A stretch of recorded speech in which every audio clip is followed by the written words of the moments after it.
It seems that everywhere you go in life, somebody wants something for nothing. And so it is in the rainforest. There are some plants which are not willing to pay their own way. The epiphytes and the parasites, the freeloaders of the forest. But don't be fooled. Some of these dainty little freeloaders can turn into monster killers.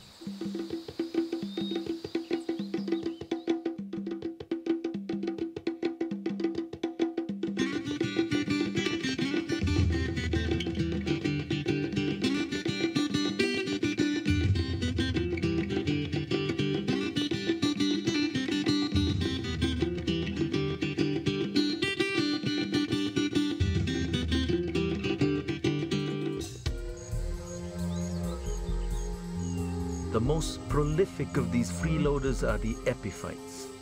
Epiphyte means epi, on, and phyte, plant. So epiphyte simply means on plant.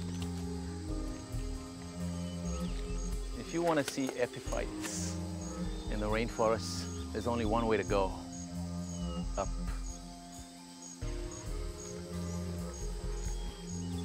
Walking through the forest is fun, but getting upstairs into the canopy is real fun. This is where the true business of the rainforest happens. Here's what we come all the way to the top of this tree for. This here is an epiphyte, and this is a marvelous epiphyte. This epiphyte is called the bird's nest fern. Notice how its leaves come out and upwards. Now this is designed like a funnel to direct water back to its center here, where it's then used up by the plant. This center also becomes a marvelous collection center for all this debris.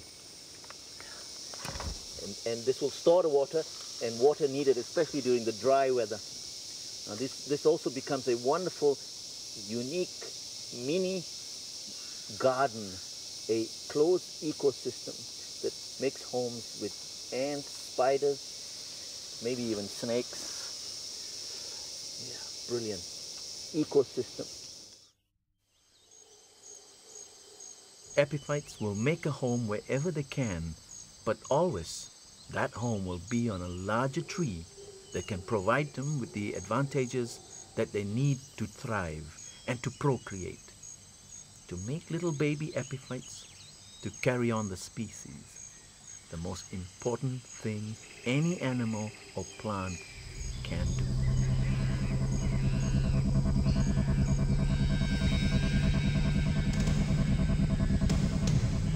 When you come into the rainforest, you find yourself surrounded by a beautiful green chaos.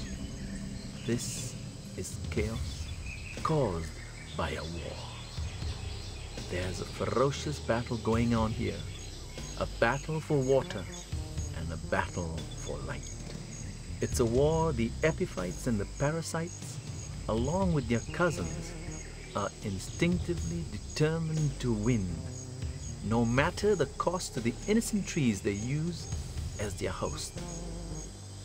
The forest down below is a dank, dark place. Very little light can penetrate the canopy above. Without light, many plants will not prosper.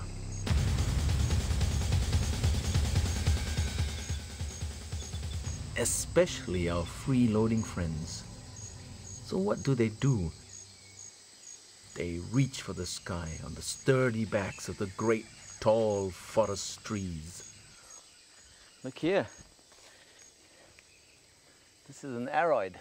Aroids usually start as a seed deposited on the ground. It germinates, and its first task is to search for the shadiest part in the forest floor, because that usually means that's the biggest and healthiest tree around. And once it reaches the shade, it starts growing upwards this way, and will reach for the heights up there. It lives a major portion of its life as an epiphyte up there, and does get some nutrition from the ground as well. And that's why it's called a hemi-epiphyte.